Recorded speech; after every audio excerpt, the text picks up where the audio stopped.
Assalamualaikum warahmatullahi wabarakatuh. Perkenalkan saya Dini Dia Pradipta, yang terhormat Bapak Ibu dosen penguji serta Prof. Budi selaku dosen pembimbing yang saya hormati. Terima kasih atas kesempatan yang diberikan.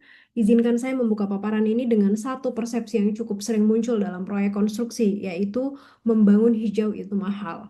Kedengarannya wajar, tetapi begitu ditanya mahalnya berapa dan di bagian mana, jawabannya belum banyak tersedia dalam bentuk data empiris. Tesis ini berangkat dari persoalan tersebut. Oleh karena itu, saya mengangkat penelitian dengan tesis yang berjudul Analisis Struktur Biaya dan Variabilitas Kos Premium Konstruksi Hijau pada Proyek Infrastruktur Publik. Berikut adalah bagian-bagian yang akan saya bahas dalam paparan ini.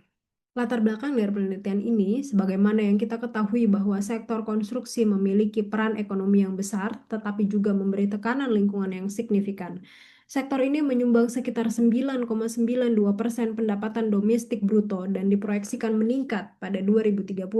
Di sisi lain, bangunan dan konstruksi mengkonsumsi sekitar sepertiga energi dunia dan menghasilkan limbah dalam jumlah besar. Emisi karbon dioksida bangunan gedung juga terus meningkat. Pemerintah telah mendorong penerapan konstruksi hijau melalui regulasi. Namun, dalam praktiknya masih ada hambatan penting, yaitu persepsi bahwa konstruksi hijau itu mahal. Persoalannya bukan hanya soal mahal atau tidak, tetapi berapa besar tambahan biayanya, komponen apa yang membentuknya, dan mengapa nilainya berbeda antar proyek. Bahkan, apakah ada komponen hijau yang dapat diefisienkan? Ketidakjelasan ini menyulitkan para stakeholder dalam menyusun anggaran dan membuat keputusan. Berdasarkan latar belakang tersebut, rumusan masalah penelitian ini adalah masih terbatasnya dasar empiris yang menjelaskan struktur biaya, besaran, dan variabilitas kos premium konstruksi hijau pada proyek infrastruktur publik di Indonesia. Penelitian ini menjawab tiga hal sekaligus. Yang pertama, proporsi hard cost dan soft cost, besaran kos premium, serta variabilitasnya antar proyek dan antar tipologi. Kemudian lingkup penelitian ini mencakup 15 paket proyek, 3 tipologi infrastruktur, dan 2 skema penilaian. Secara teoritis, penelitian ini berkontribusi pada pengembangan keilmuan manajemen biaya proyek. Secara praktis, hasilnya dapat digunakan oleh regulator, pengguna jasa, konsultan, dan kontraktor dalam melakukan estimasi, penganggaran, serta pengendalian biaya konstruksi hijau. Secara konsep, penelitian mengacu pada manajemen biaya proyek dan menempatkan cost premium sebagai ukuran seberapa besar tambahan biaya hijau dibanding pembanding konvensionalnya. Penilaian kinerja hijaunya memakai 2 skema, yaitu untuk gedung bangunan merujuk pada Peraturan Menteri PUPR Nomor 21 Tahun 2021 dengan 7 kategori, mulai dari pengelolaan tapak hingga pengelolaan air limbah yang berbobot poin dengan total poin maksimal 165. Kemudian yang kedua, penilaian untuk proyek infrastruktur non-gedung mengacu pada Peraturan Menteri PUPR Nomor 9 Tahun 2021 dengan 12 prinsip keberlanjutan. Dari pemetaan kajian terdahulu, terlihat satu pola, bahwa literatur cost premium didominasi bangunan gedung hijau, infrastruktur sipil lintas tipologi bendungan, jalan, jembatan masih jarang disentuh, terutama pada sisi struktur biaya dan variabilitasnya. Disinilah kebaruan penelitian ini, memperluas objek dari dominasi gedung ke infrastruktur publik lintas tipologi dengan data biaya aktual proyek, dengan mengintegrasikan pemetaan struktur biaya dan analisis variabilitas. Kerangka penelitian dimulai dari regulasi dan konsep teoritis, kemudian dilanjutkan dengan identifikasi struktur biaya, penyusunan baseline, perhitungan cost premium dan GCCS, analisis variabilitas, hingga implikasi manajerial.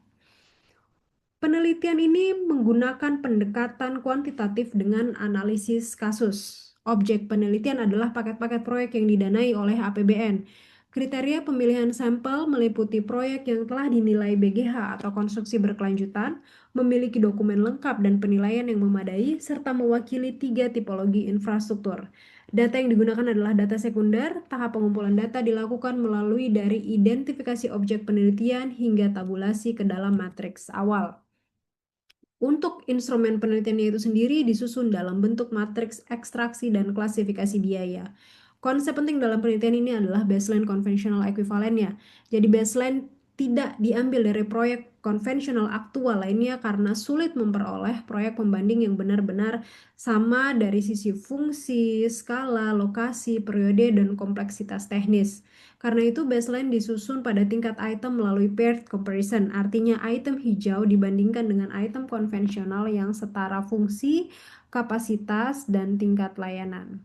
Cost premium dihitung dari selisih biaya hijau dan baseline konvensional. Selanjutnya, Green Construction Cost Purchase atau GCCS dihitung sebagai persentase tambahan biaya terhadap nilai proyek konvensional ekuivalen. Kemudian validitas dan reliabilitas tentu saja dijaga melalui residual check, validation, dan keterlacakan setiap item ke dokumen sumbernya. Objek penelitian terdiri dari 15 paket proyek infrastruktur publik di bawah Kementerian Pekerjaan Umum. Proyek-proyek tersebut memiliki variasi nilai kontrak, tahun anggaran, capaian predikat, dan karakter teknis. Dalam penelitian ini, skor konstruksi berkelanjutan dan poin BGH tidak diperlakukan identik karena struktur indikatornya berbeda tentu saja. Oleh karena itu, identifikasi biaya hijau dilakukan dengan menelusuri hubungan antara indikator penilaian, fungsi teknis pekerjaan, dan dokumen biaya. Untuk validasi dilakukan melalui 17 informan kunci dari beberapa unit organisasi. Pada phase validation, para informan memastikan bahwa item hijau terkait dengan indikator dan fungsi teknis, baseline yang sepadan, serta klasifikasi hard cost dan soft cost konsisten. Selain itu, residual check menunjukkan adanya koreksi pada beberapa paket. Terdapat 6 paket yang mengalami under identification. Artinya, item hijau awalnya belum seluruhnya teridentifikasi. Ada juga 8 paket yang mengalami over identification, artinya sebagian item yang awalnya itu terlalu luas diklasifikasikan sebagai hijau. Setelah proses ini selesai, dikoreksi, data final dinilai layak digunakan karena dapat tertelusur sampai ke dokumen sumber. Kemudian lanjut kita akan masuk ke dalam hasil penelitian dan pembahasan. Temuan pertama menjawab pertanyaan tentang struktur biaya. Secara rata-rata, biaya hijau didominasi oleh hard cost sebesar 94,23%, sedangkan soft cost sebesar 5,77%. Begitu juga pada struktur biaya konvensionalnya. Artinya, baik pada konstruksi hijau maupun konvensional, struktur biaya tetap didominasi pekerjaan fisik, material, sistem teknis, dan peralatan terpasang. Yang menarik, perbedaan proporsi ini muncul terutama antar tipologi, bukan antar hijau dan konvensional. Soft cost paling terlihat pada gedung mencapai 7,11% karena proyek gedung membutuhkan lebih banyak kajian dan pengujian. Implikasi manajerialnya bahwa konstruksi hijau tidak mengubah struktur biaya secara drastis, namun mengikuti karakter biaya tiap tipologi. Mengendalikan cost premium tidak cukup dilakukan dengan memangkas biaya pendukung. Pengendalian harus dimulai dari desain, spesifikasi, pemilihan material, sistem, dan metode kerja. Temuan berikutnya penting untuk meluruskan persepsi bahwa semua item hijau pasti lebih mahal. Dalam penelitian ini ditemukan beberapa item hijau yang justru lebih murah daripada konvensional. Sumber efisiensinya antara lain penggunaan material lokal, substitusi material yang tetap setara fungsi, value engineering, penyederhanaan proses konstruksi, dan teknologi yang biayanya sekarang sudah lebih kompetitif. Saya ambil satu contoh dari jembatan Kretek 2, yaitu beton struktur FC35 MPa dengan campuran fly ash. Item hijaunya memiliki nilai 29,4 miliar, sedangkan baseline konvensionalnya yaitu beton FC35 MPa dengan semen OPC murni memiliki nilai 31 miliar. Selisihnya adalah sekitar 1,6 miliar. Mengapa bisa lebih murah? Secara teknis, fly ash adalah produk samping pembakaran batu bara. Ia digunakan sebagai supplementary cementitious material yang dapat menggantikan sebagian semen Portland dalam campuran beton. Jadi logika biayanya bukan karena mutu beton diturunkan, mutunya tetap FC35 megapascal. Yang berubah adalah komposisi bahan pengikatnya. Semen OPC adalah komponen yang mahal dan intensif energi karena membutuhkan proses produksi klinker. Ketika sebagian OPC diganti dengan fly ash, kebutuhan semen utama berkurang. Dari sisi biaya, fly ash dapat lebih ekonomis per ton karena berstatus limbah yang justru menimbulkan biaya pembuangan bagi PLTU, sehingga ada insentif menjualnya lebih murah.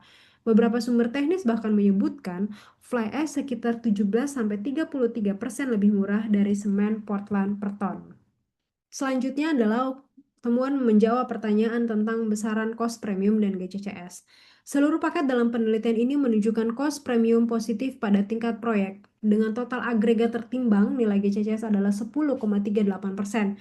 Namun untuk melihat kecenderungan antar proyek, angka yang lebih representatif adalah rata-rata proyek. Rata-rata GCCS adalah 9,24% dengan median 9,2%. Nilai rata-rata dan median yang berdekatan menunjukkan bahwa pusat sebaran berada di sekitar 9%. Akan tetapi rentangnya cukup lebar, yaitu 3,12% sampai dengan 13,08%.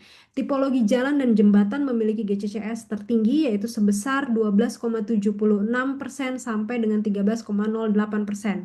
Gedung dan bangunan berada pada tingkat menengah. Bendungan Sadawarna memiliki nilai terendah, yaitu 3,12%, tetapi tidak dapat digeneralisasi karena hanya satu kasus. Kemudian, poin pentingnya, GCCS mengukur intensitas tambahan biaya, bukan besar kecilnya nilai kontrak. Proyek besar tidak otomatis memiliki nilai GCCS yang tinggi. Estimasi biaya konstruksi hijau tidak boleh hanya didasarkan pada nilai kontrak. Estimasi harus melihat karakter item pembentuk tambahan biaya. Misalnya, pada jalan dan jembatan, tambahan biaya itu cenderung melekat pada pekerjaan fisik yang bernilai besar. Selanjutnya, temuan ketiga untuk menjawab pertanyaan tentang variabilitas. Secara gabungan, koefisien variasi GCCS adalah 27,26%. Rentangnya juga lebar, yaitu 3,12% sampai dengan 13,08%. Ini berarti cost premium tidak bisa dianggap sebagai angka tetap yang berlaku untuk semua proyek. Dalam konteks manajemen biaya, rentang yang lebar berarti resiko estimasi meningkat ketika semua proyek hijau diperlakukan sama. Angka 9% mungkin cukup dekat untuk proyek gedung, tetapi untuk jalan dan jembatan, angka itu bisa terlalu rendah karena rata-ratanya 12,89%. Namun, temuan pentingnya bukan hanya variasinya tinggi. Setelah data dipisah, menurut tipologi, polanya menjadi lebih jelas. Jalan dan jembatan memiliki koefisien varian hanya 1,34%, gedung dan bangunan memiliki koefisien varian 10,95%. Keduanya jauh lebih rendah dibandingkan dengan koefisien varian gabungan. Artinya, variasi tinggi muncul terutama karena perbedaan antar tipologi, bukan karena biaya hijau tidak bisa diperkirakan. Ketika tipologi sudah jelas, estimasi menjadi lebih terarah. Selanjutnya, untuk predikat juga tidak searah dengan nilai GCCS. Predikat menilai pemenuhan indikator, sedangkan GCCS mengukur intensitas biaya. Karena itu, predikat tinggi tidak selalu berarti biaya tambahan lebih tinggi. Contohnya saja pada pasar Wiradesa yang berpredikat utama, tetapi nilai GCCS-nya sebesar 6,47%. Dibandingkan dengan Menara FT Unsri yang berpredikat madya, tetapi nilai GCCS-nya lebih tinggi sebesar 9,89%. Nilai ekstrim pada hasil penelitian ini tetap dipertahankan karena setelah ditelusuri ulang ke dokumen tidak ditemukan adanya kesalahan. Misalnya saja untuk dua nilai terendah yang membuat distribusi condong ke kiri, Sadawarna rendah karena nilai proyek konvensional ekuivalennya lebih besar relatif terhadap tambahan hijau, dan untuk Pasar Wiradesa rendah karena sebagian indikator dipenuhi lewat item yang murah. Dari penelitian ini terdapat tiga simpulan utama. Pertama, struktur biaya konstruksi hijau tetap didominasi hard cost, sehingga tambahan biaya lebih ditentukan oleh keputusan teknis.